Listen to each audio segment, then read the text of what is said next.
Hola chicos, en esta sesión vamos a hablar sobre el uso de enzimas en la industria de los alimentos.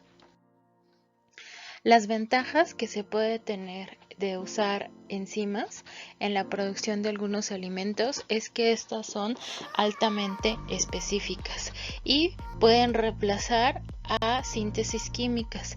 Por ejemplo, en la interesterificación, que es una modificación de grasas, se puede hacer por una vía química. Sin embargo, al hacerlo por una vía enzimática, la reacción es mucho más específica. Los controles que requieren son muy sencillos, ya que hay que controlar básicamente pH, temperatura, presencia de iones y la concentración del sustrato. No se requieren de equipos muy costosos, se utilizan a concentraciones muy bajas del 0.1% o menores, y con un tratamiento térmico o cambiando el pH pueden ser fácilmente inactivadas. Como desventaja se tiene que algunas son muy costosas, dada su baja disponibilidad, son también consideradas aditivos alimentarios y por lo tanto deben de ajustarse y cumplir con la normatividad de cada país, y los procesos que se utilizan para purificarlas son costosos. Las enzimas pueden obtenerse de fuentes animales, vegetales y microorganismos. Estos últimos son los que más se utilizan para la obtención de enzimas de uso industrial. Se utilizan tanto bacterias, hongos y levaduras. Entre los más importantes tenemos al hongo, que es el Aspergillus niger, que se utiliza mucho para la síntesis de ácido cítrico, que es un aditivo alimentario, y en bacterias el que es muy común utilizarlo es el Bacillus subtilis. Hay dos formas en las que se pueden producir enzimas, unas que están dentro de la célula y para poderlas obtener hay que romper la célula para poderlas liberar y posteriormente purificarlas, que serían enzimas intracelulares.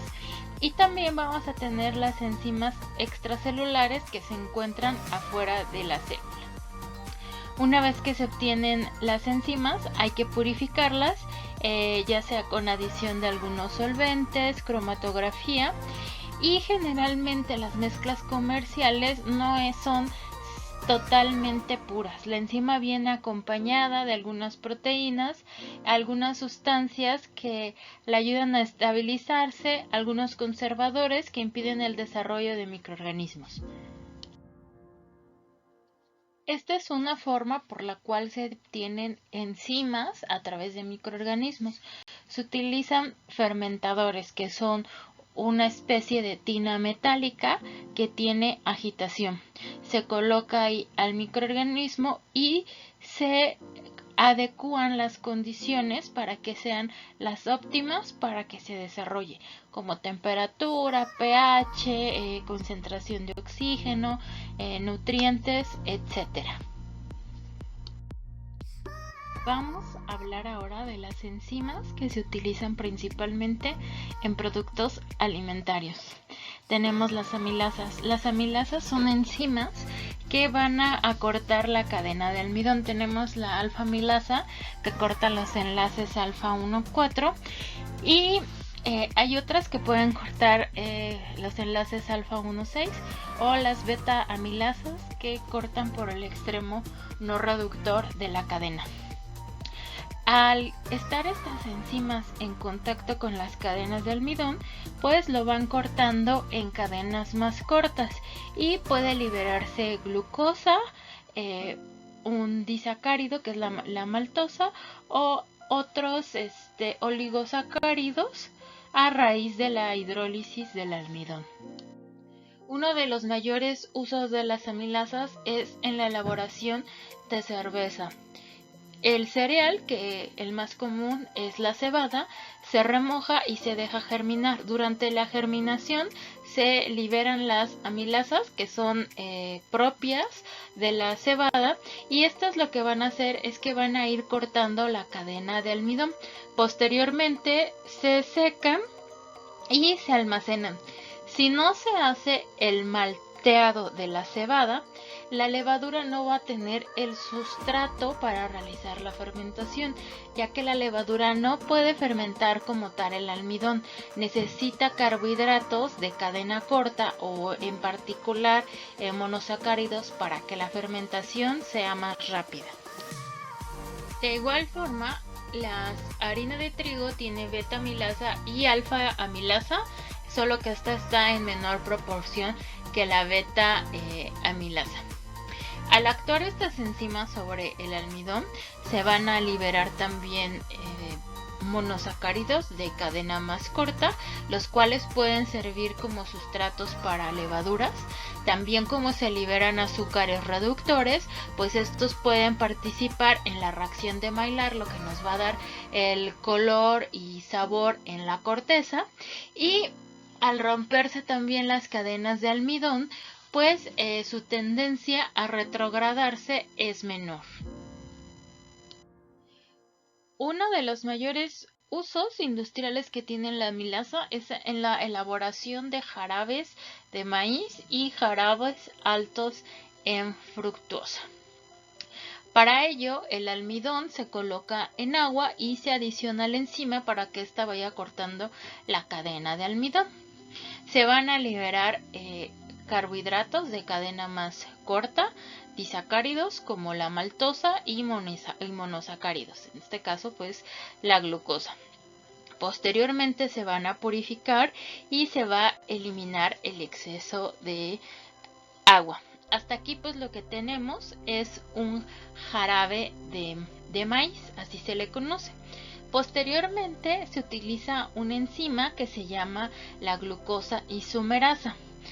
Esta enzima lo que hace es que convierte la glucosa en fructosa y es así como podemos obtener un jarabe alto en fructosa. Las beta-glucanasas son otras enzimas que se utilizan para la obtención de goma guar y goma algarrobo, que son aditivos alimentarios, y estas enzimas, como actúan, rompen las cadenas de celulosa, facilitan la salida de aceite de las células y también nos ayuda a eliminar la cascarilla del café.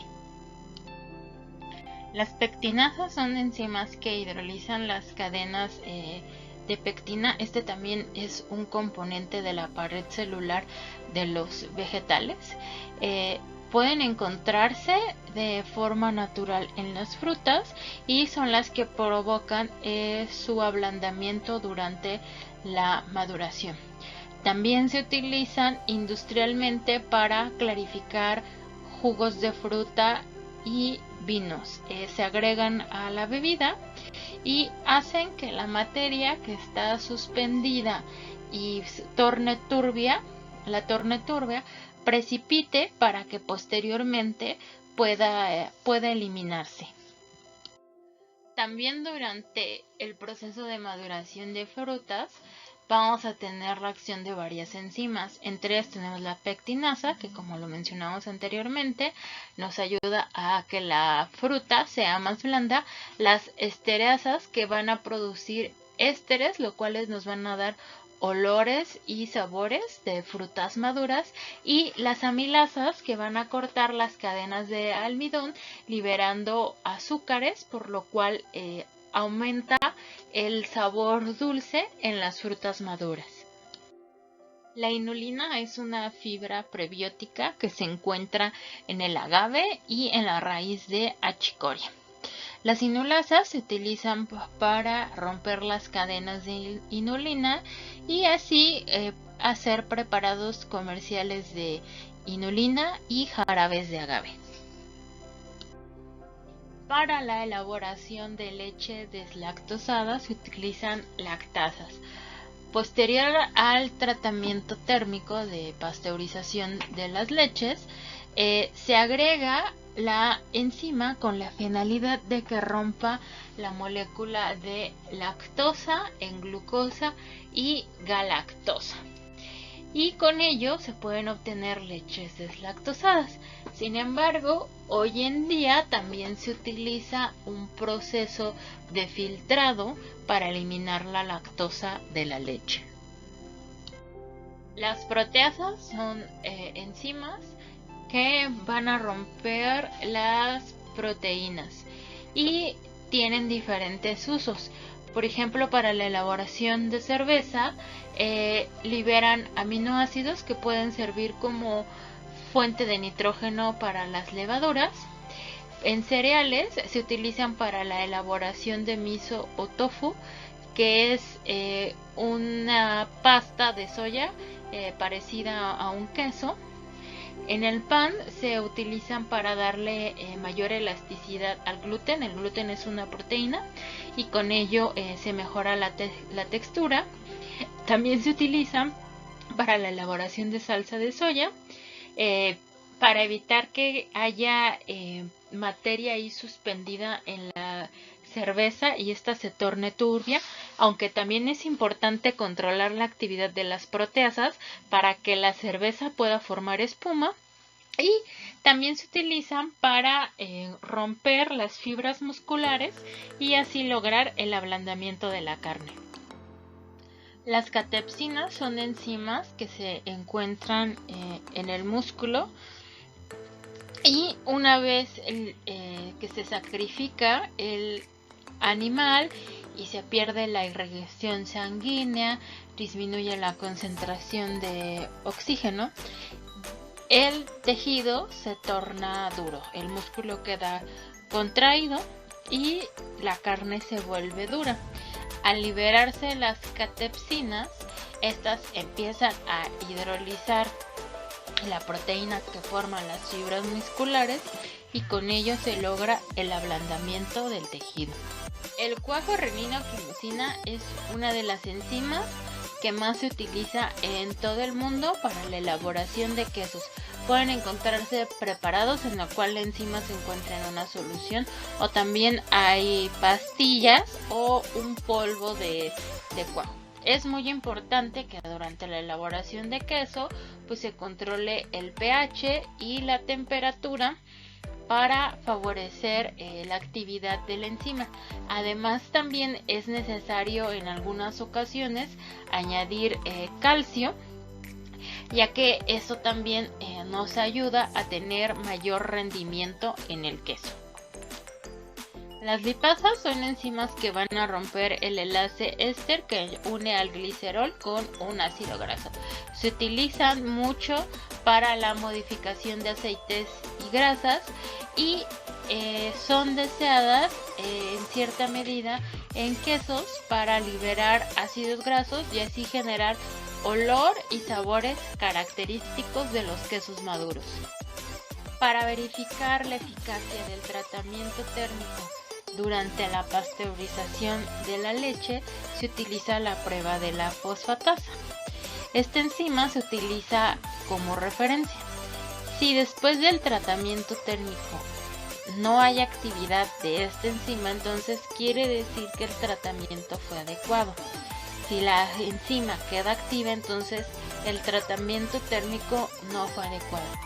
Esta prueba se utiliza mucho en la industria ya que es más rápida que una cuenta microbiana. No toda actividad enzimática es deseada en los alimentos. Cuando cortamos algunas frutas o algunas hortalizas, dañamos las células vegetales y provocamos la liberación de enzimas como la catalasa, la polifenol oxidasa y la peroxidasa. Estas enzimas lo que van a hacer es que van a oxidar y nos van a generar esas tonalidades cafés e inclusive hasta olores que no son agradables. Lo que se hace es que estos vegetales se someten a un tratamiento térmico corto llamado escaldado para desnaturalizarlas y así evitar el daño a la fruta u hortaliza. Esto ha sido todo por hoy. Nos vemos en la próxima.